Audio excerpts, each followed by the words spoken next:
Olá, bom dia, boa tarde, boa noite. Como está você? Estamos iniciando a segunda parte do nosso estudo sobre administração eclesiástica. Nesse período introdutório, já vimos sobre a definição e a aplicação bíblica ao termo ministro ou ministério, e agora nós queremos refletir sobre cada um dos títulos principais na Bíblia do ministério da igreja. Há uma variedade de ofício na igreja. Os membros ou os fiéis das igrejas metodistas têm, por exemplo, bispo, tem pastores. O bispo exerce uma autoridade sobre o pastor. Já os presbiterianos e assembleanos e um grande número de igrejas pentecostais têm os pastores os evangelistas como ministros e os diáconos como aquele que serve às mesas, como diz lá em Atos capítulo 6. Entre os pastores e diáconos está, nas Assembleias de Deus, o presbítero, que não é pastor e também não é diácono. Ocupa uma posição intermediária entre as duas funções. Já os batistas têm somente pastor e diáconos. Os diáconos voltados para os problemas temporais da igreja e os pastores para a adoração, a ministração da palavra, conforme está também em Atos capítulo 6, versículo 2 a 6. O Novo Testamento tem 3 palavras que são sinônimas para descrever o ministério da igreja. Primeiro, vamos analisar a palavra presbitério. Se este vocábulo fosse traduzido ao pé da letra, teríamos a seguinte expressão: velho, ancião. É por isso que algumas Bíblias falam de anciãos da igreja em tal parte, e assim por diante. Por exemplo, fala de uma hora em que Paulo está voltando para Jerusalém e vai orar numa espécie de praia com os anciãos da igreja, que eram os presbíteros. Muito bem. O primeiro registro no Novo Testamento deste termo, presbítero ou presbitério, está em Atos capítulo 11 e o versículo 30, como também em outras referências inúmeras que você vai encontrar no seu e-book após se matricular neste curso. Na primeira viagem missionária, Paulo e Barnabé, na ida, fizeram um trabalho de evangelização pública. No retorno, em cada cidade por onde antes eles haviam passado, reuniram os novos convertidos e os convertidos em geral, organizaram as igrejas e ordenaram presbítero, conforme podemos encontrar em Atos capítulo 14, versículo 21 a 23. Tratava-se então aqui de homens de certa idade que tinham firmeza na fé, que eram inabaláveis no amor a Cristo e ao próximo, e também constantemente dedicado na obra do Senhor. O plural que nós vamos encontrar lá em Atos capítulo 14, versículo 23, de firmes na fé, referindo-se ao grupo de presbíteros firmes na fé, inabaláveis no amor e constantes na obra do Senhor, indica que havia mais de um presbítero naquela cidade. Foram eleitos pela igreja, eles desempenharam funções pastorais na palavra de Deus e na realização de batismo, na celebração de ceia do Senhor e tudo mais. Nesta ocasião, diáconos não foram escolhidos. Não encontramos nesse texto diáconos sendo escolhidos. Conclui-se que o presbitério indica a dignidade do ofício, enquanto que o bispo indica a função do ofício pastoral. Agora vamos para um segundo termo na Bíblia para os ministros, de funções dos ministros na igreja. Pastor. Este termo vem de um termo grego que significa poimen, que significa e é empregado em relação ao próprio Jesus Cristo, lá no Evangelho de João, capítulo 10, versículo 11 e o versículo 14. E algumas outras referências que, como já disse, você vai tê-las lá no e-book. Ela aparece, a palavra pastor, aplicada ao ministério uma vez em Efésios, capítulo 4, versículo 11.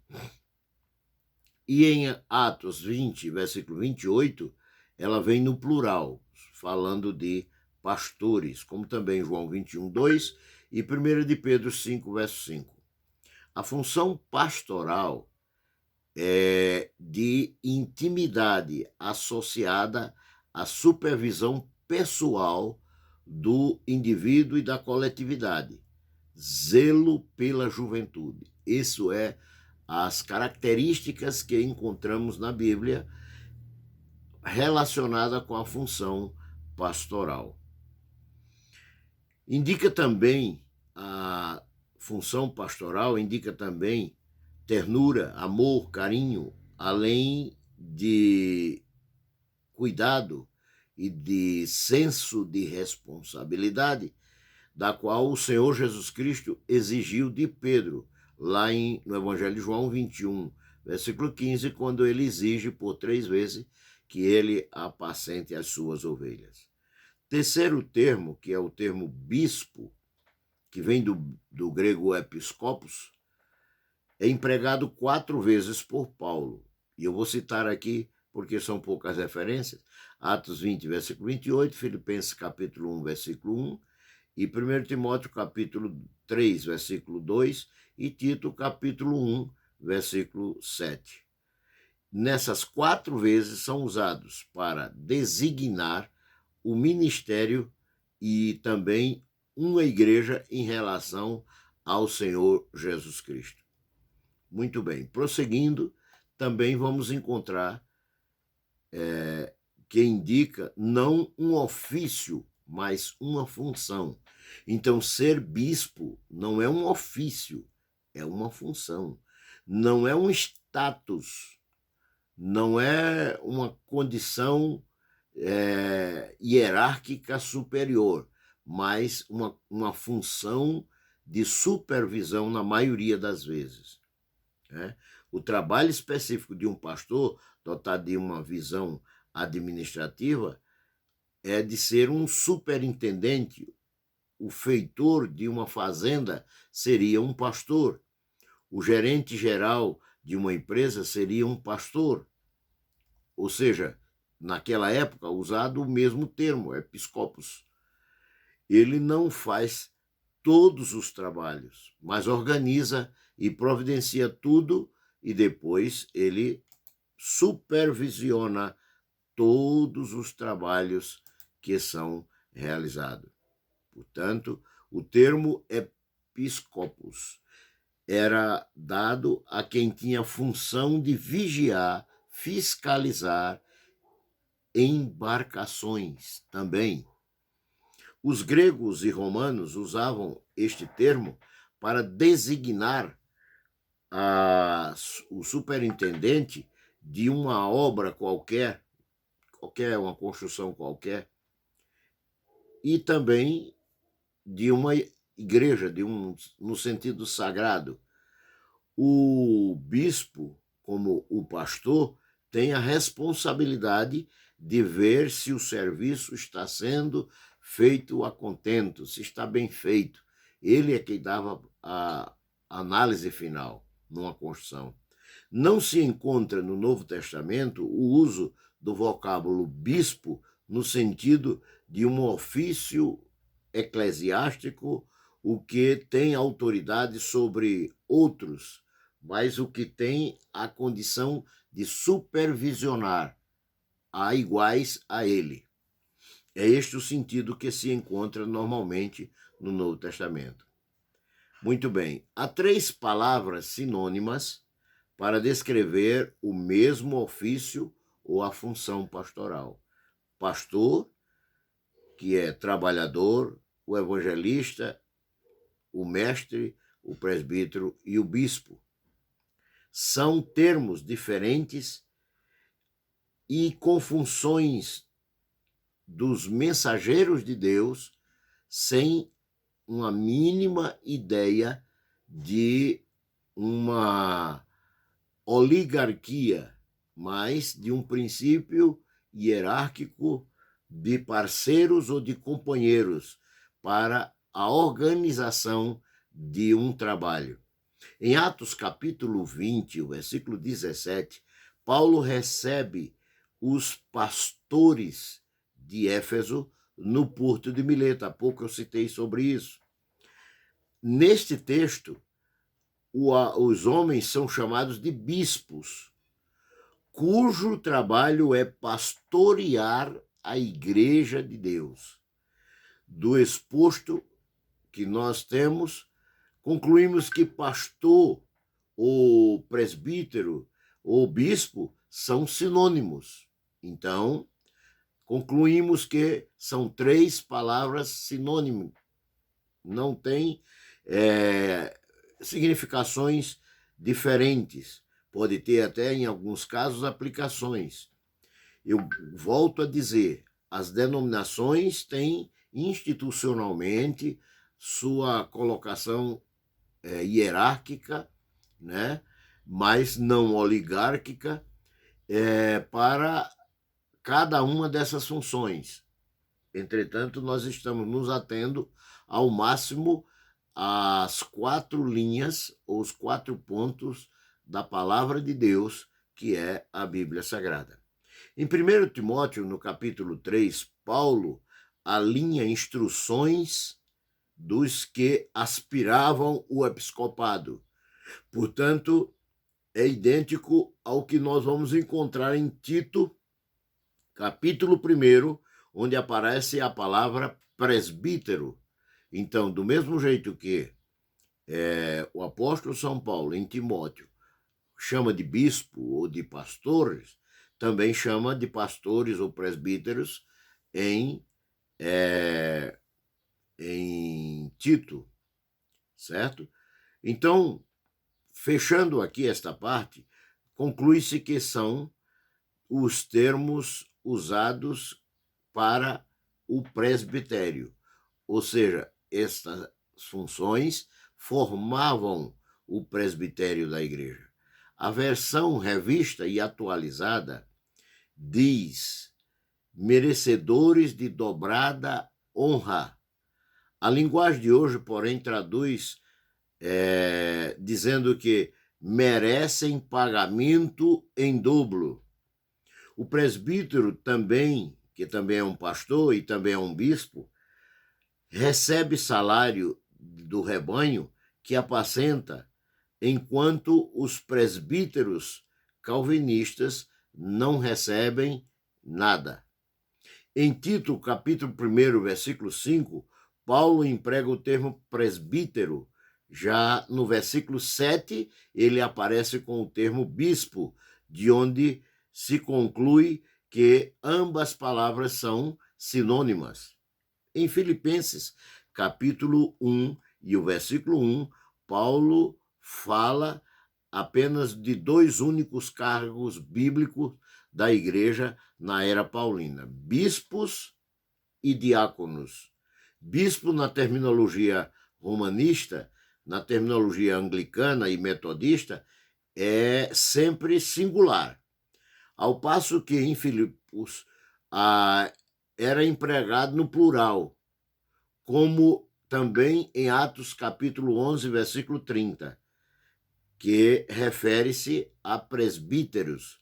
Logo, o bispo do Novo Testamento não tem função hierárquica, mas está em pé de igualdade com o pastor e com o presbítero no sentido hierárquico. Volto a dizer, cada instituição que formam as igrejas ou ministérios denominacionais tem sua forma de ver e administrar, instituindo nos seus estatutos como funções diferentes. Porém, eu estou me atendo ao que literalmente está na palavra. Amém? Muito bem. Pedro era apóstolo, portanto, ele era um pastor, e ele se autodenominou presbítero e ordenou aos demais presbíteros, como ele dizia ele, que pastoreassem o rebanho. Primeira epístola de Pedro, capítulo 5, especialmente os versículos 1 e 2. João, apesar de ser apóstolo, preferiu chamar a si mesmo de presbítero, porque realmente expressou o que ele era, um pastor. Segunda carta do apóstolo São João, nos versículos 1 e 3, visto que a segunda carta só tem um capítulo. Também na terceira carta, no versículo 1, ele se titula presbítero. No Novo Testamento, o presbítero tem uma função pastoral, na pregação da palavra e no ensino, como se declara em 1 Timóteo, capítulo 5, versículo 17, e também Atos 15, versículo 2, versículo 4, versículo 22, versículo 23, e ainda no capítulo 16 de Atos, versículo 4. Estes textos destacam, sem nenhuma dúvida, a função de pastorear e o presbitério em pé de igualdade, neste caso, com o apostolado. Em uma outra situação, nós vemos a função pastoral do presbítero em pé de igualdade com os apóstolos, que outra coisa não era senão ser um pastor. Tito, capítulo 1, versículo 9. Em 1 Timóteo 3, verso 2, é a aptidão para o ensino, o primeiro na história da igreja cristã a dividir presbitério, segundo Hebreus 13, versículo 7, em duas ordens eclesiásticas, foi João Calvino, o mentor da teologia calvinista. Não estou com isso fazendo, volto a dizer, nenhuma crítica a nenhuma instituição, simplesmente estamos fazendo um paralelo histórico e não estamos também fazendo nenhum julgamento, nem positivo nem negativo. Estou apenas trazendo o que a Bíblia diz e comparando com a história ou a realidade dos dias atuais. Dons do ministério. Há duas séries de dons no Novo Testamento, que são Coríntios, capítulo 12 e 14, que chamamos de dons espirituais, que são para os crentes em geral na igreja, e Efésios 4, 11, 1 Coríntios 12, 28 a 31, certo? Que são os que chamamos de dons do ministério, que são reservados somente para a ministração de pastores, ou bispo, apóstolos, no sentido restrito, como os 12 que não tiveram continuidade, não existe mais. Aqueles 12 apóstolos não existem mais, porque existe uma certa religião que não considero cristã, que vem mantendo sempre na hierarquia maior da sua igreja um colegiado de 12 homens titulados de apóstolo, e quando um morre, é eleito um outro para assumir o apostolado, querendo dizer que eles são a igreja verdadeira, né? Mas, como eles mesmos dizem, são santos dos últimos dias então nós somos santos de todos os dias e de todos os tempos, porque fomos santificados em Cristo Jesus. Um apóstolo, como dom do ministério, não é um cacique, um general a comandar um grande movimento, um sol que ofusca o sol da justiça, que é Jesus Cristo, ou uma espécie de papinha de uma denominação. Esse ministério, portanto, estou falando ministério enquanto a dom ministerial, exigia que um apóstolo reunisse num só homem quase todos os dons ou os outros ministérios do corpo de Cristo. E ele seria uma espécie de ministro polivalente para atuar em todas e qualquer área do ministério. Assim, ele participava da inspiração do profeta, fazia a obra de um evangelista, conhecia o pastorado, cuidando de suas igrejas, por ser apto para ensinar, ao passo que, atento à administração dos negócios, seguia o exemplo do Senhor Jesus Cristo e esquivava-se dos deveres de um diácono quando fosse, não se esquivava dos deveres de um diácono quando fosse necessário na igreja. Portanto, o apóstolo, como dom do ministério, é um perito arquiteto, como nos declarou o apóstolo São Paulo em 1 Coríntios, capítulo 3 e o versículo 10. Não é eleito por qualquer organização, o apóstolo, ou denominação, mas é a própria comunidade que reconhece e espontaneamente o coloca nesse lugar, nessa condição. Não é um resultado político, eclesiástico, não é um resultado de um título que se compra de uma associação, se paga uma taxa e se recebe um certificado e uma carteira. Não. Destes apóstolos, que hoje em dia existe muito no Brasil e no mundo, nós os reconhecemos não que se proclamem, mas pelo que são e pelo que fazem, com humildade para a glória de Deus. Existem apóstolos usados por Deus no dom do apostolado? Sim, nessas condições que acabo de dizer. Homens humildes, sinceros, submissos e que fazem a obra de Deus. E diga-se de passagem que o termo apóstolo no grego é o mesmo termo no latim missionarium, que significa a mesma coisa, enviado. Então, na etimologia das duas palavras, num idioma e no outro, dá o mesmo significado, alguém que é enviado com uma missão, certo?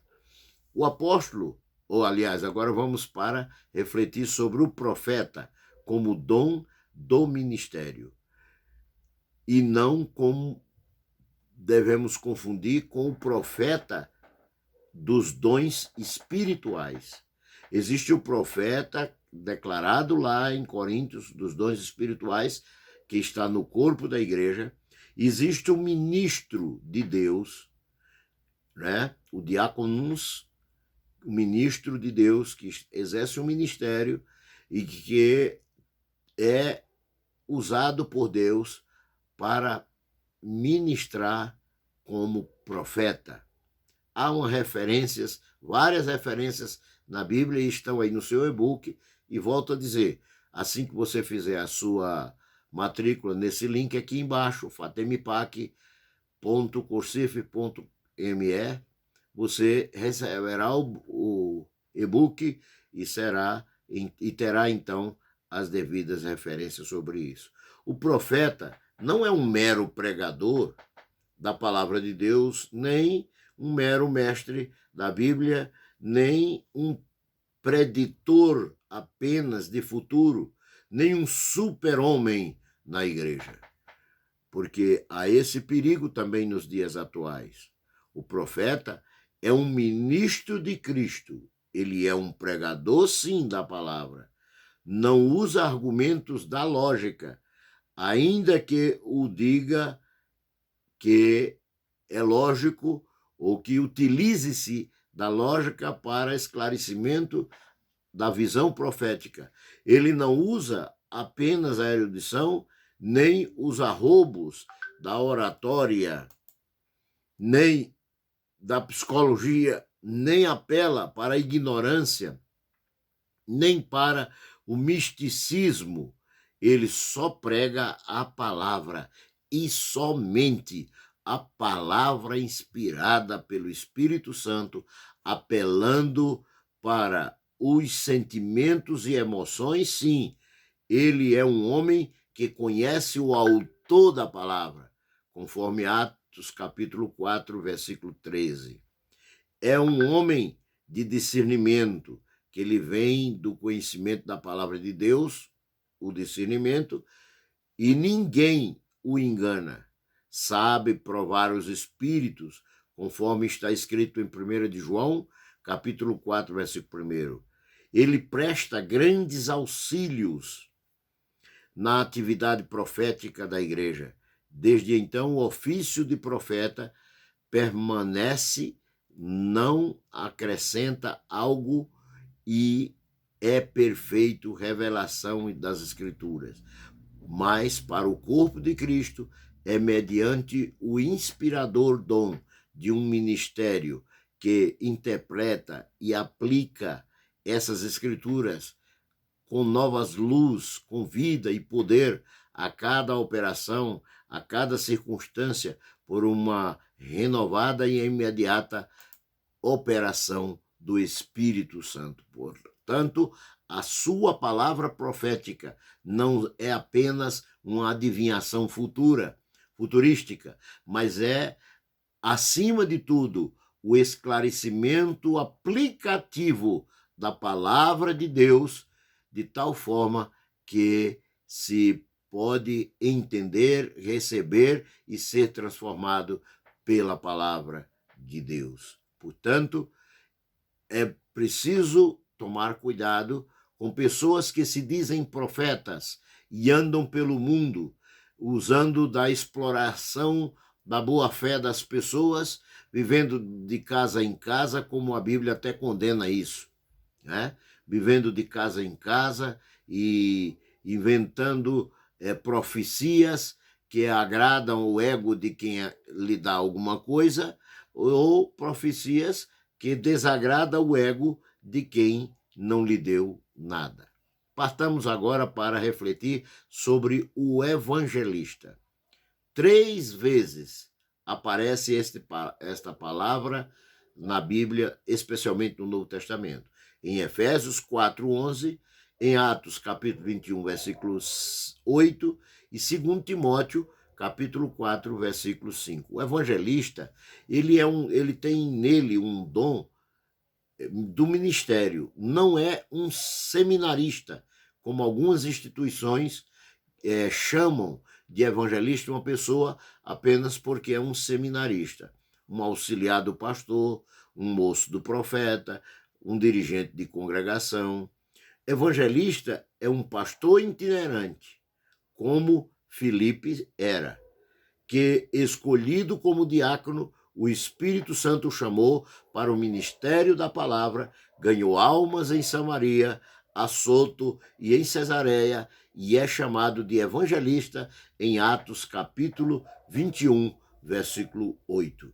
No passado, nós tivemos homens usados por Deus como John Wesley, George Whitefield, D.L. Moody, Manuel de Melo. Hoje temos Silas Malafaia, até bem pouco tempo tínhamos o Maurice Cerullo, dentre muitos outros que temos hoje. São pastores que, na verdade, são evangelistas, não ficam presos a uma igreja, faz um trabalho itinerante.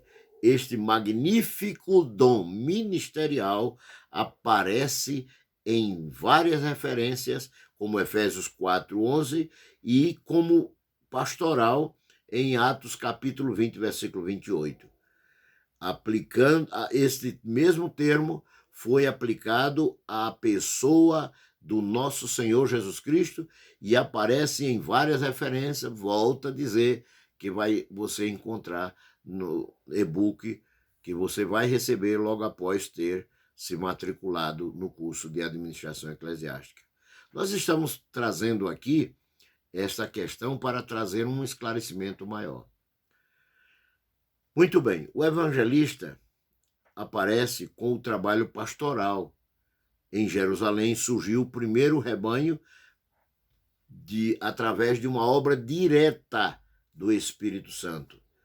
Foram constituídos de 120 pessoas no princípio e aumentou para 3.120 pessoas, com dezenas de milhares, muito depois.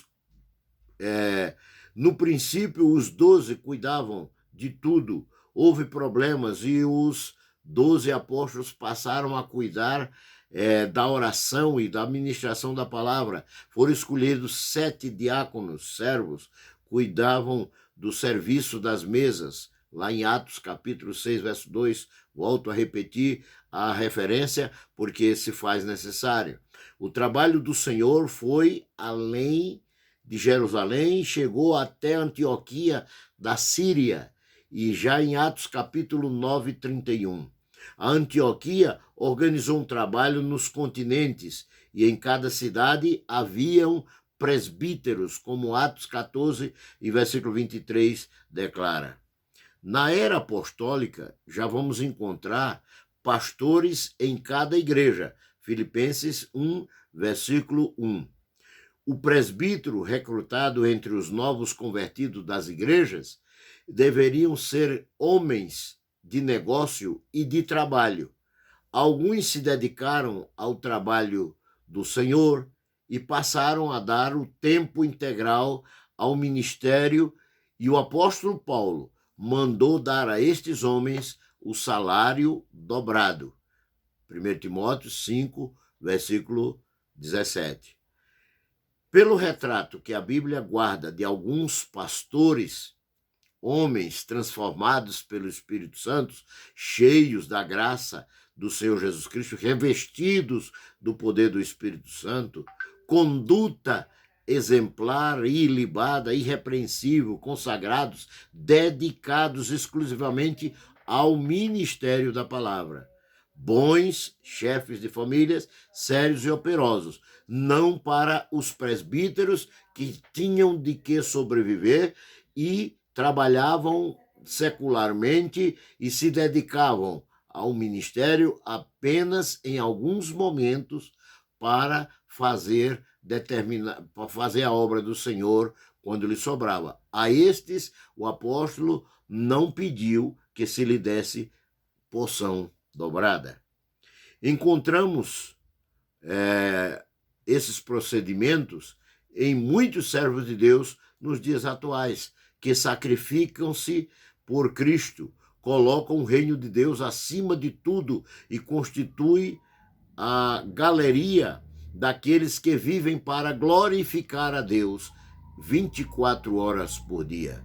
A Bíblia alinha essa imortal galeria de pastores reais, como Tiago, o irmão do Senhor, que foi pastor da igreja em Jerusalém, Paulo e Barnabé, somados ao dom apostolar e ao dom pastoral. Um modelo de pastor nos tempos modernos foi Charles Spurgeon, do famoso Tabernáculo, e milhares de outros que vieram do anonimato, mas realizaram o imortal trabalho de conduzir almas para Cristo Jesus e apacentar a estas almas com a paciência e o amor de Cristo Jesus. Quanto ao mestre, para que possamos concluir esta reflexão sobre os ministérios, a tradução na linguagem de hoje traduz didascalos por mestre da igreja. Este termo é traduzido como dom do ministério e tem muito a ver com dom espiritual. É de conhecimento que está em 1 Coríntios, capítulo 12, e o versículo 8. Esse ministério conhece as coisas profundas de Satanás e também as de Deus. Ensina a palavra de Deus com graça, com clareza e com unção do Espírito Santo, com simplicidade e amor profundo, conforme está em Apocalipse capítulo 2 e o versículo 24. O mestre é humilde como é Jesus, submisso ao Senhor, interessado pelos alunos, almeja conhecer mais e mais e cada dia mais.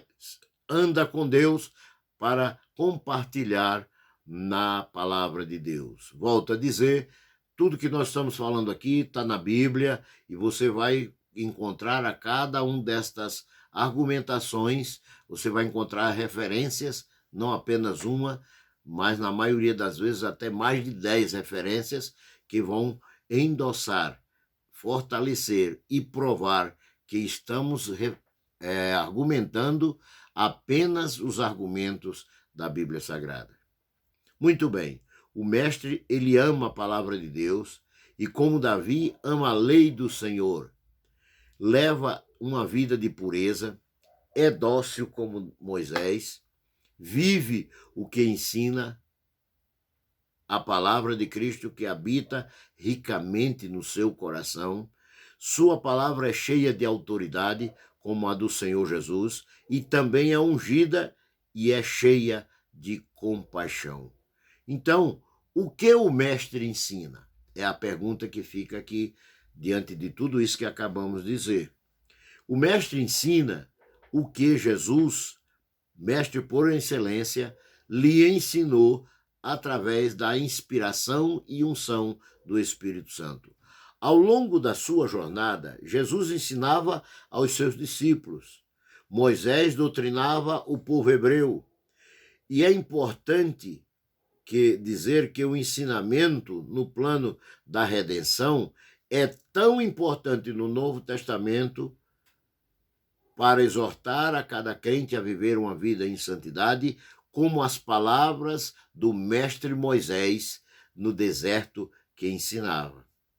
O trabalho principal do pastor mestre é alimentar o rebanho com a palavra divina, com poder e graça de Deus.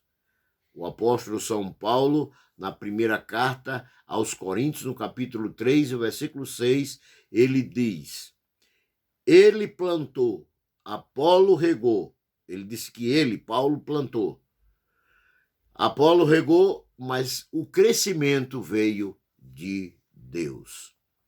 Paulo ganhou almas para Cristo. Apolo ensinou a palavra como mestre aos novos convertidos, mas o crescimento, a obra efetiva e real, não veio de nenhum dos dois, veio do Senhor.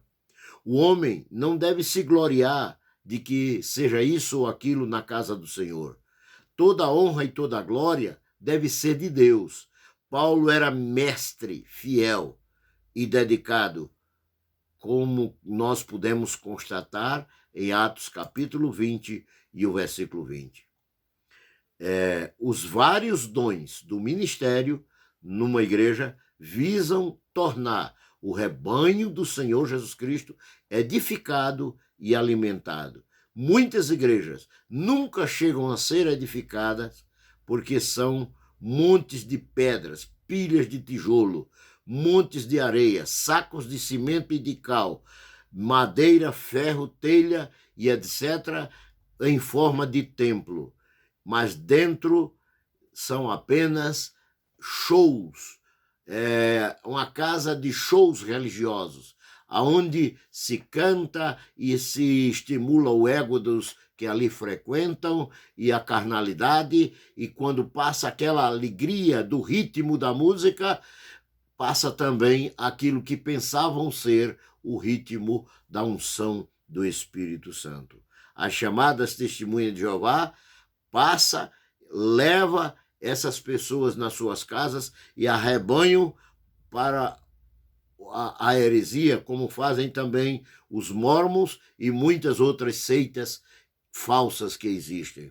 E hoje é muito comum as pessoas falarem: ah, mas a igreja tal, a unção de Deus é tremenda. E quando você chega lá, não tem unção de Deus nenhuma. Tem só uma pura zoada, parecendo latas batendo vazia do Espírito Santo, sem nada dentro.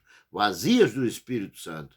Mas a igreja que tem o Espírito Santo pode não fazer muita zoada, pode não ter muita gente rodando num pé só ou plantando bananeira, mas terá pessoas quebrantadas, transformadas, que derramam lágrimas de contentamento ao ouvirem a verdade de Deus, a palavra de Deus. Você que está me ouvindo, não se deixe levar por essa corja de emocionais que se envolve as pessoas no emocionalismo e as pessoas ficam pensando que estão cheias do Espírito Santo. Mas quando o Espírito Santo está na vida de uma pessoa, esta pessoa deixa a lascívia, deixa a prostituição, deixa o adultério, deixa o disse-me-disse, deixa a fofoca, deixa todas as obras da carne para viver uma vida cheia do Espírito Santo de Deus. Aqui vamos parar a nossa segunda aula e na próxima aula, na terceira parte, estaremos refletindo sobre as ordenanças da igreja. Que Deus o Pai, em Cristo Jesus, no poder do Espírito Santo, abençoe a tua vida hoje e sempre. Amém.